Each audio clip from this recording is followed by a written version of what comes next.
We here? Yeah, yeah. We right back at you like we never left, and I'm gonna go this hard to my last breath. It's Lil Kenny Russell, Kanoom, Consul Moon. You already know what you're gonna give when you step in this room. You're now dealing with Kanoom. Yeah, yeah, I'm here.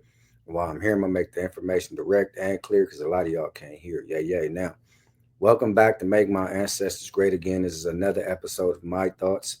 This is My Thoughts 233, and the title states Slaves Obey Your Masters. Okay. This is according to the Bible. Because remember, we're still talking about slavery in the Bible. We're still dealing with that. Okay. I didn't want anybody to think that we went somewhere else because this whole week the theme is slavery in the Bible. And I don't know if I'll do anything pertaining to this tomorrow because I like to do something that's funny and a little uplifting. But maybe I'll just give my conclusion on what we dealt with from Monday through Thursday, and I'll have something funny that I'll add in there at the end. Maybe we'll do it like that. So I don't know yet, African people, but just stick with me and we'll get there when we get there. Let's listen to the ancestors. One thing you have to get through your mind and keep it. Nothing that ever came from the European mind was meant to do anything but facilitate European domination of the world. And I said there's no exception. Nothing that ever came from the European mind was meant to do anything but facilitate European domination of the world. And I said there's no exception. Oh man, them words are instrumental to me, very, because I had to take thousands of man hours. I had to take years out of my life to understand that statement. All the things that I know now, they weren't given to me. Matter of fact, they were hidden from me. I had to painstakingly provide for myself, find the information for myself, buy books. I had to put all this into my education so I can attempt to share what I've learned with you guys. Okay. So I hope you guys appreciate that because I do appreciate anyone who's going to watch this, anyone who's clever enough to look up some of the things that I'm stating and quoting here to see if they can call me out on it. Everything I do here is up for refute, it's up for dispute, and it's up for scrutiny. Anything here can be disputed or refuted. I didn't say my word was law, but I've put thousands of man hours, years of my life into studying. So I'm not just getting up here just saying anything to you. Now, everything I just came on and press record without doing any research to back up the claims that I'm making here before you, African people. Don't ever think for a second. I don't look that silly, do I? Okay, now, today this is Colossians. This is Colossians 3:22, I believe. Let me make for certain. Okay.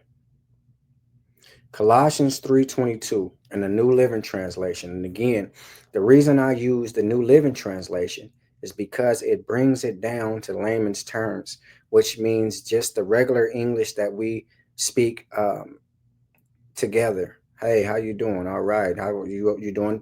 I'm doing good. How are you? I'm fine. Okay. You as well? All right. That sounds good. Simple as that. That's why I prefer New Living Translation. Now, in King James, a lot of these people say it says servant. But when it says servant, obey your masters, the only servant that have a master is a slave. Okay. The servant that calls his uh, server, because if you're a servant, you got to have a person you're serving. Master are known as slaves. So that's we simple and plain and clear on that. What you hear in the New Living Translation when it says slaves, that's the definitive terminology, or that's the definitive definition for servant in that Bible verse in King James. Okay. So that's the way it translates in New Living Translation. It's just layman's terms. Let's look at Colossians 3:22. Okay. And this is one of the best ones yet, just in case people weren't too clear on this slavery in the Bible stuff. See, God, now I'm starting to understand. God is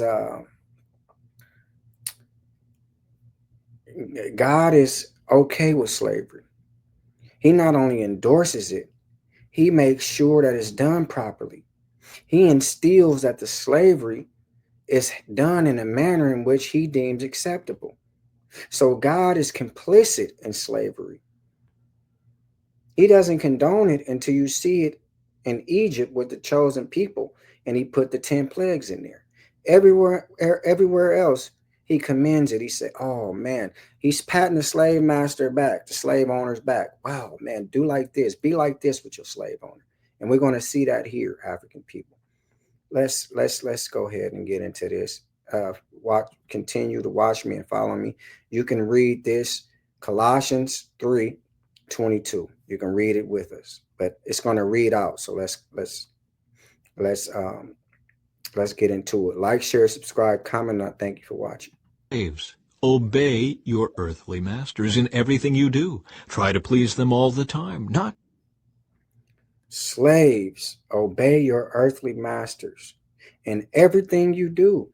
Try to please them all the time. That's peculiar. Wow. This stuff is very peculiar that this made it to God's book. Yesterday in my comments, some guy said, oh, that's Paul. Okay, who cares? Paul wrote that. Paul was so-called inspired by God. If I let the story that you guys taught me, let's say I took that to be true, which I know is not. But say I'm under the impression that this is true. Why did the inspiration of God give him this to write about? That was the current state of the land. But with a God that's overseeing all of us, there should never be any platform for something known as mass slavery. You hear me? Let's continue, African people. So far, again, this is God being complicit because it made it all the way to his book. These are his chapters. Every word was inspired by God. You hear me? Let's continue. just when they are watching you. Serve them sincerely because of your reverent fear of the Lord. Not just when they're watching you. Okay. Serve them sincerely because your reverent fear of the Lord. That's how good you better serve them. Serve them like your life depends on it, because if you don't please God with serving these slave owners and slave masters, God will be angry with you. That's your civic right and duty as a slave. As a slave, is to serve the master like your life depended on it. See, serve it like you fear God. You know a mother gonna do some serving then. Excuse my language. You know a person gonna do some serving then. He ain't gonna just sweep up. He gonna sweep and mop. You hear me? He's not just gonna trim the hedges. He gonna trim the hedges and mow the lawn. You hear me, African people? He's not gonna just tidy up a bit. He's gonna tidy up a bit, paint the house. He's gonna make sure he dusts the ceiling. When you're doing something for God, quite naturally, people know you're going to go the extra mile. That's what this is saying, African people. Let's continue. Work willingly at whatever you do, as though you were working for the Lord. Work willingly at everything you do. This is pertaining to the slave owner and the slave master. Work willingly in everything you do, as though you are working for the Lord. Wow, that's peculiar. Work so goddamn hard that as a slave, you turn slave work into God's work. This is what it's saying, African people. So I want to drive this home because this is nonsensical garbage that a person should take to the nearest garbage can. But that's not what happened. We took this at heart, took it by face value, put it in our psyche, we put it in our spirituality, mixed that up with our consciousness, subconsciousness, and made it real. This stuff is real to the people that read it. You hear me? So work as a slave for the slave master like the slave master is God. That's the kind of work you should be putting in. Damn, that's a mighty working slave. You hear me? Let's continue, African people. Rather than for people. Remember that the Lord will give you an inheritance as Remember that the Lord will give you an inheritance. It went on and say, work for like you're working for the Lord, not just for people. But remember that the Lord will give you an inheritance when you do this. May I ask, where's the billion slaves throughout all times of African descent? Where is their inheritance today, African people? If we take this as realism, where is any of these people that they're referring to in this verse? Where were their inheritance? This is nonsense. This is another nonsensical, silly, stupid topic brought forth by the Bible. And you see God's position here. He's backing the slave owner and the slave master. You hear me? This is a damn shame. I don't know how you cut it, but I say this is a damn shame, African people.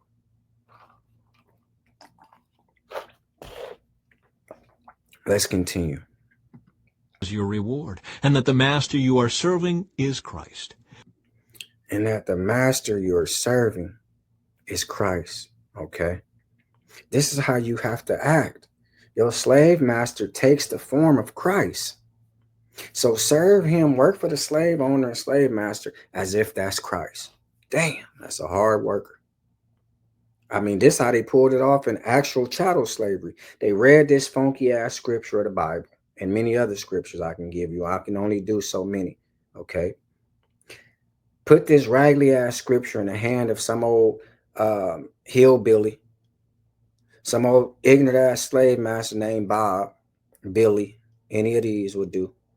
And he read this out because at the time he was the only one that can read this crap. We weren't from this continent. We were from foreign lands who did not speak this type of language. Once the language was instilled and knocked into your head and you start being able to interpret and speak English, this was forced onto you. You hear me? So don't ever think that this right here should be taken lightly. This is serious, African people. You hear me? Let's continue with this nonsensical garbage. But if you do what is wrong, you will be paid back for the wrong you have done, for God has no favorites. But if you do wrong, you will be paid back for the wrong you have done, for God has no favorites. That's a bold-faced lie. God does have favorites, the Hebrew Israelites, the chosen people. If you have a brain, you can conclude that chosen people means favor. If you have a brain, you can understand that whoever that they're referring to in this chapter and verse, slave owners, obey your masters and all this, that's the favorite of the Lord. Whoever was in charge in these verses and scriptures, that's the Lord's favorite. So to say that he has no favorites, that is for stupid people who have no common sense and does not have a brain. But sorry, I have one. So I disregard that last statement because that's stupidity. If you just told me to work for a slave owner and a slave master with all the reverence and the willingness that I have inside of my body, work for him like I'm working for God, you know I'm going to be a working son of a bitch. That's my thoughts on those verses and scriptures. It's Lil Kenny Russell, Kanoon Consul Moon. You already know what you're going to get when you step in the room. You're now dealing with Kanoon. This is what I do, and I love to do it. And before I take back what I said, I add some more to it. This is not to take religion from anybody. This is to restore what was taken from you at the time religion was given to you, your spirituality.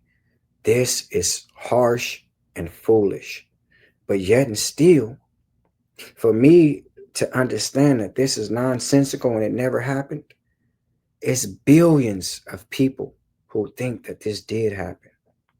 And to go a little further, this has killed over 1 billion African people in the chattel slave trade throughout all the world. Slave trade in the Indian Ocean, the Arab slave trade, the Atlantic slave trade, all of them that you can name. Over 1 billion lives have been destroyed. Okay. The Congolese slave trade. You see, when Leopold went in there, Mussolini had a slave trade. I mean, this stuff goes on and on and on. You hear me? So 1 billion lives, African lives, have been cut down because of rhetoric and nonsensical interpretations of this scripture, stuff like this. This helped. This was the impetus. This was the starter fluid. This was the lighter to ignite the gas. You hear me? Like, share, subscribe, comment, and I thank you for watching. If you feel like you want to do something for me, like and subscribe because it won't cost you a fee. Education and preparation is the first step to retaliation. So before you pick up a weapon or a silly religion, pick up some knowledge. If anybody is offended by anything you heard, I meant every word. Yeah. See y'all tomorrow.